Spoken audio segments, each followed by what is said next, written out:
Disculpe que se cortó la señal.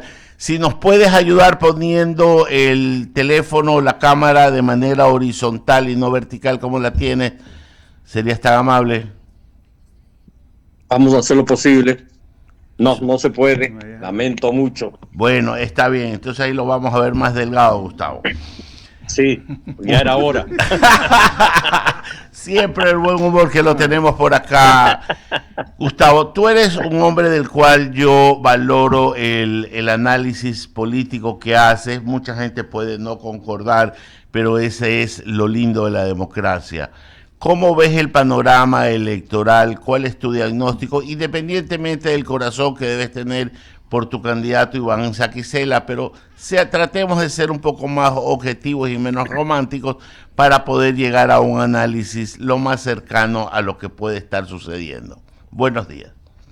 Buenos días, Ramiro. Mira, yo creo que la situación política del país es muy crítica, igual que la situación de seguridad económica, social, y creo que en esa desesperanza el pueblo ecuatoriano busca opciones. Hay dos de ellas que han sido posicionadas como las más viables, digamos, que son las de Luisa y del actual presidente. Sin embargo, el presidente ha venido en un proceso de desgaste que, si bien no es un desgaste terminal, creo yo, es un desgaste que puede hacer que en las próximas 3 semanas o casi un mes que queda de campaña pueda consolidarse o no. Va a depender de muchos factores. Yo creo que hay un 42% del electorado que ha definido su intención de voto y hay una gran mayoría que aún no lo ha definido. Por lo tanto, creo que esa definición va a ser muy importante y crucial post-debate. Creo que el debate es importante, alguna gente no le atribuye importancia y alguna gente le atribuye toda la importancia. Yo no creo que toda ni poca, pero tiene importancia. Dependerá mucho del debate y de las circunstancias que se presenten en estas próximas semanas. ¿Qué acontecimientos en un país volátil como el nuestro, que es difícil establecer qué va a suceder mañana? Esa volatilidad hará que el electorado se incline por una u otra alternativa. Quiero decir, por las dos que están o por una tercera o cuarta opción. Hemos visto en procesos electorales hace un año mismo como el propio actual presidente, que no tenía opción electoral en las encuestas, terminó ubicándose segundo y entró a la segunda vuelta. E incluso un tercero que tampoco aparecía en las encuestas, el señor Topic, apareció tercero en el resultado electoral, perdón, cuarto, porque el tercero fue el candidato de Zurita, que representó al candidato asesinado Fernando Villavicencio. Creo que ese panorama de ese momento no es que se va a repetir ahora, no, pero hay circunstancias que determinarán por dónde el electorado se incline en las próximas semanas. A ver, siguiendo su análisis y antes de darle paso a Mauricio Salén, yo voy a suscribir buena parte de lo que usted dice. Yo creo que la candidatura de doña Luisa está sentada sobre un bloque de cemento sólido, ya que es la base electoral que tiene el movimiento RC5. Eso casi siempre los pone en una segunda vuelta. Digo casi siempre porque hasta ahora se ha dado, también los estudios y los análisis harían pensar que en esta ocasión también. Pero la posición del presidente Noboa se infla y se desinfla de acuerdo a determinadas circunstancias y valores que se van dando. A veces están en el apogeo, a veces están en el ocaso. Pero si esta situación lo coge desinflado, siguiendo mi metáfora, la tercera vía podría darse. ¿Por dónde cree que podrían ir los tiros de una tercera vía en el evento de que el análisis que estamos coincidiendo en muy buena parte se dé? Es difícil establecer eso. Uno siempre tendencialmente va a apuntar por lo que uno quiere que pase y no por lo que va a pasar. Yo lo que diría es por quienes no creo que el pueblo ecuatoriano opte, y creo que es difícil, por ejemplo, que el candidato de Unidad Popular, por ejemplo, o el candidato que reemplazó a Topi, el señor Gómez, o el candidato Tillería, o el candidato Cueva, puedan ser una de esas opciones. Pero creo que hay otras candidaturas que no las he mencionado, que eventualmente podrían ocupar ese espacio. No creo que este momento los indicadores te digan quién va a ocupar. Todos dicen voy a ocuparlo yo, lo dice desde luego Iván Saquicela, lo dice Cucalón, lo dice Cronfle, lo dice algún otro más. Pero la verdad es que eso todavía no está decidido. Ese panorama es el que va a definirse en los próximos días y semanas. Gustavo, le paso con Mauricio Salem, que continúa la entrevista. Gracias, Ramiro. Gracias, Ramiro. Gustavo, un gusto saludarte a la distancia. Un abrazo igual, fraterno, Mauricio, un abrazo. Y feliz año, que no hemos hablado desde el año pasado. Igualmente. Es indiscutible que siempre el argumento, la muletilla de todos los ciudadanos ecuatorianos previo a un proceso electoral y previo a un proceso electoral como este, va a ser, hay que ver qué pasa las próximas semanas. Pero es claro que el timing, es claro que el tipo de gobierno del presidente actual, es claro que las 3 semanas cortas que quedan y la estrategia comunicacional que el gobierno viene llevando adelante, más allá de que tenemos un candidato presidente que hace noticias todos los días y que tiene la ventaja de poder hacer hablar de él en cualquier término, ya sea negativo o positivo, lo que sigue cerrando el círculo a o cerrando la posibilidad de que otros candidatos puedan acceder a ese podio. El debate en sí, ¿crees que puede mover la aguja importantemente, toda vez que hoy tenemos una comunicación especial? Hay dos mundos realmente, el mundo real y el mundo artificial, que es el que la dan las redes sociales. En el mundo real ocurren cosas que están apegadas a la realidad. En el mundo de las redes sociales vemos que puede simplemente bastar un dedo, un teléfono y estiércol en el cerebro para destruir la imagen de cualquier persona. Y esto hace más difícil que estas personas se visibilicen. ¿Qué tiene que pasar? Si tenemos la bola mágica, la bola de cristal, ¿qué tiene que pasar las 3 semanas que vienen para que se rompa esa especie de barrera que se ha montado desde el principio de la campaña electoral y que yo particularmente veo muy complicado, para desgracia de los ecuatorianos, que nos veamos abocados a escoger entre el menos malo de 2 y no el mejor de 16? Creo que si tú analizas este año que pasó y ves un primer momento en que surge una candidatura, concretamente la de Cucalón, y un buen sector de la ciudadanía y de los medios de comunicación y la opinión pública se inclinan a esa candidatura y aparece como un probable. Eso se desinfla después. Ahora, ese desinfle no quiere decir que es un desinfle permanente, se desinfla, puede volver a subir, eso lo veremos. Pero hay un tema de búsqueda de una opción que finalmente no cuajó en ese momento. Noboa logra recuperar su sitial. ¿Por qué? Porque la gente estaba buscando una opción distinta. Después aparece Topic y Topic empieza a crecer. También hay un sector de la opinión pública de menor peso, pero que se inclina hacia Topic. Topic no es inscrito y esa candidatura, obviamente, al no ser inscrito y a los errores cometidos por ellos, no tiene un reemplazo adecuado y por lo tanto se desinfla. Hasta ahí los desinfles y las infladas. Pero hay un problema ahí grave. El gobierno resuelve, la sociedad y la opinión pública y medios y gente de influencia resuelve, bueno, el menos malo, vamos con él. Y como que se genera así una matriz de opinión que no necesariamente refleja la opinión, sino que es una matriz de opinión. Generar la opinión de que esto no hay otra alternativa. Y esa matriz se genera, desde luego. Y el propio gobierno la empuja, claro, porque les conviene empujar para polarizar. Pero comete una serie de errores muy graves. Un muy mal manejo de la crisis energética, un muy mal manejo del caso de los 4 niños asesinados y quemados, una barbarie que es muy mal respondida por el gobierno, que en vez de actuar de inmediato y buscar la verdad, se enreda en la propia ignorancia, desconocimiento de autoridades importantes del Estado, que pierden la perspectiva y ahí pierde también. Sin embargo, de esas pérdidas, es como que un sector de la sociedad admite sus errores y dice es un mal gobierno, pero es preferible eso que vuelva el correísmo. Y creo que eso es un factor que les permite a ellos todavía conservar una posibilidad de ir a la segunda vuelta. ¿Y qué tiene que pasar? ¿Y qué tiene que pasar para que esa gente se conmueva de lo que está pasando?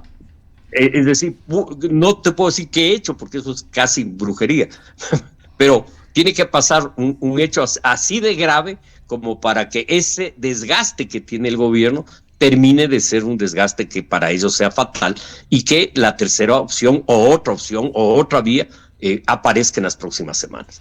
En condiciones normales, si vivieras en un país como Chile, eso no sería posible simplemente. En condiciones de vivir en el país de la mitad del mundo donde todo es posible que pase, eso es lo más probable que pase. Así es que no se trata de inventiva, se trata de que en este país lo imposible sucede. Entonces, claro, si esos acontecimientos, cualquiera de ellos, tiene un volumen sólido, puede pasar que Noboa no vaya a la segunda vuelta, puede pasar que Luisa no vaya a la segunda vuelta. Es decir, por la volatilidad del sistema político ecuatoriano y de la circunstancia política de nuestro país, que es volátil.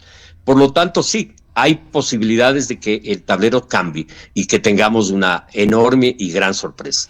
Me acuerdo no solo de la elección pasada, sino de hace 4 años, cuando 2 candidatos que no estaban ni de lejos previstos, Herbas y Yacu disputó una diferencia con Lasso menos de 50,000 votos, creo. De miles de votos y un forcejeo que pudo haber cambiado el destino del país. Y muy atrasito,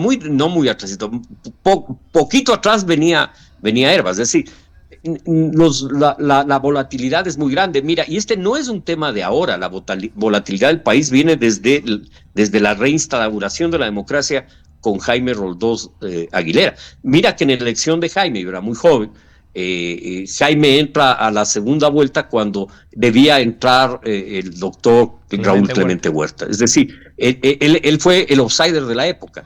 En definitiva, este es un país muy volátil. ¿Quién hubiera pensado que el coronel Gutiérrez llegue a la presidencia? El mismo Abdalá Bucaram. Son las circunstancias, el contexto, el que va a explicar por qué uno y otro ocupó un rol político importante en la historia del país. Por lo tanto, no está definido. Esa es una definición que la adoptará el pueblo ecuatoriano. Es verdad que los dos tienen por ahora más opción, lo que no quiere decir que la elección ya se haya dado. La elección y el pueblo ecuatoriano escogerá nuestro destino el 9 de febrero y no antes. Gracias, Gustavo. Yo coincido con ese punto de vista de manera parcial en el sentido, y así empecé mi intervención, que vivimos un mundo real y hoy vivimos un mundo virtual. Hoy vivimos un mundo de inteligencia artificial que es capaz incluso de hacer poner palabras en tu boca que no has dicho y de ponerte en lugares donde no has estado. Que eso no existía en la época de Jaime Roldós, en la época de Abdalá Bucaram, en la época de Lucio Gutiérrez, donde las campañas se volcaban tradicionalmente hacia el territorio, hacia la tarima, hacia el puerta a puerta, hacia el contacto físico. Hoy, con el tema de inseguridad, con el tema de incluso de enfermedades virales, etcétera, y en un mundo donde nadie confía en nadie, es muy difícil que te toquen la puerta y tú abras la puerta a cualquiera para que te explique qué es lo que quieren hacer. Entonces cambió esa visión de hacer campaña electoral y se movió a ese mundo irreal, donde hoy, lamentablemente, quienes votan en mayor cantidad consumen eso, consumen el mundo irreal. Y ahí es donde tenemos candidatos que conocemos cuando llegan a la asamblea, que hemos votado por ellos, que tenemos vicepresidentes de la República que no hemos conocido, como no estamos conociendo ahora algunos, que de repente llegan y ahí los conocemos realmente en su real dimensión. Entonces estamos abocados a lo que los políticos puedan hacer y yo creo que hoy se vuelve muy complejo el tema de poder romper esas barreras si es que no existen los financiamientos a las candidaturas necesarias para poderlos romper, porque los medios tradicionales creo que no son necesariamente la vía hoy para eso. Pero solo para... O la única vía, al menos. Exacto. Ya no es la única vía donde antes todos centraban su atención ahí. Incluso... Mira, ahí hay un elemento importante, Mauricio, que tú señalas y que me parece que hay que recordarlo, porque antes también existía el pasquín. Y el pasquín era la calumnia, circulaba el pasquín y decían, pues me acuerdo claramente, tal candidato presidencial va a poner clases los días sábados. Y claro, eso se dirigía a los estudiantes universitarios y de colegio, y eso generaba un rechazo a esa candidatura. O sea, el Pasquín como método impreso existió. Era el troll center de antes. Exacto, era el troll center de antes. Hoy es más complejo, todavía no está regulada la comunicación. Que eso es un problema. El Pasquín, diría en el siglo pasado, era un instrumento que después se fue limitando, desde luego, jurídicamente. Antes no tenía ninguna limitación, era parecido a las redes sociales, no tenía límite. El Pasquín tampoco tuvo límite por muchos años hasta que se reguló, y el Pasquín dejó, ya pasó a ser un delito, porque era el delito de calumnia. Y creo que eso pasará en el futuro, se regulará, pero ahora no está regulado, y en eso tú tienes razón. Se puede inventar cualquier historia para calumniar a cualquier candidato que esté en el proceso electoral, o inventar historias falsas. Y lo peor que sabemos que son falsas, pero los consumimos y lo hacemos como real. O sea, vivimos un mundo realmente perverso en ese sentido. Y pasará un tiempo hasta que la sociedad asimile eso, y esas prácticas, como se destruyó el Pasquín, se destruye los pasquines del siglo XXI. Y es tan perverso eso que hace que eso sea justamente una de las cosas que hace que gente de bien, gente buena, gente que tiene buenas intenciones, gente capaz, gente honesta, transparente, no prefiera quedarse en el confort de sus actividades particulares y no entrar a esta vorágine donde pueden con un simple, como te digo, dedo, un teléfono y estiércol en el cerebro, destruirte la vida. Entonces eso también es otra de las limitaciones que tenemos.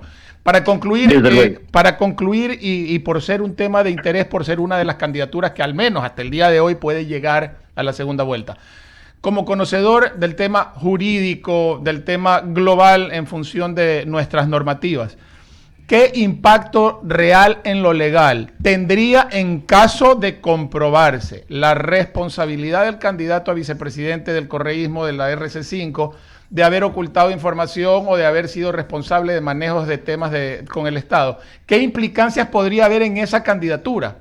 ¿Habría alguna implicancia de carácter mayor a la simple sanción o hay otro tipo de consecuencias al respecto? Porque hago esta pregunta porque se trató por parte del mismo presidente de la República esta semana una demanda o una denuncia penal o algo así, no sé, una denuncia, llamemos así, por el tema de la participación en Petroecuador del candidato a vicepresidente.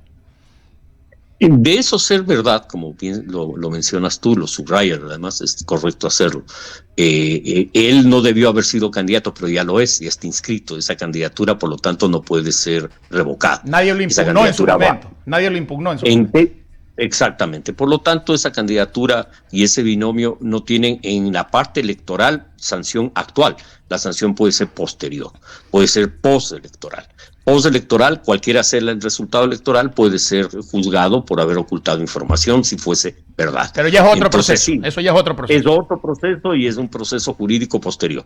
En lo político puede causarle problemas y mesas, desde luego, puede eso mermar sus posibilidades de crecimiento, porque como bien dice Ramiro, ahí hay una parte de votos que es como cemento armado, que será un 15, 18%, que no le va a importar eso, como no le importa la corrupción de funcionarios de ese gobierno, no le importa que... Después de todo lo que se ha visto, ya no les ha importado, yo creo que lo del candidato es algo menor. Es decir, eso es cemento armado, no va a penetrar por ahora, penetrará a lo largo de los años, pero en términos inmediatos no. Está bien, gracias Gustavo, un fuerte abrazo, gusto de verte al menos por esta vía, espero poderlo hacer personalmente pronto. Y Bolívar creo que tiene más inquietudes, ¿no? Ok, creo dice que ha sido tan claro que no le ha quedado ninguna inquietud a Bolívar.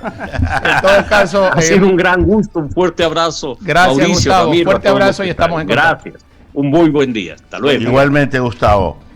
Bueno, ha sido Gustavo Larrea, vamos a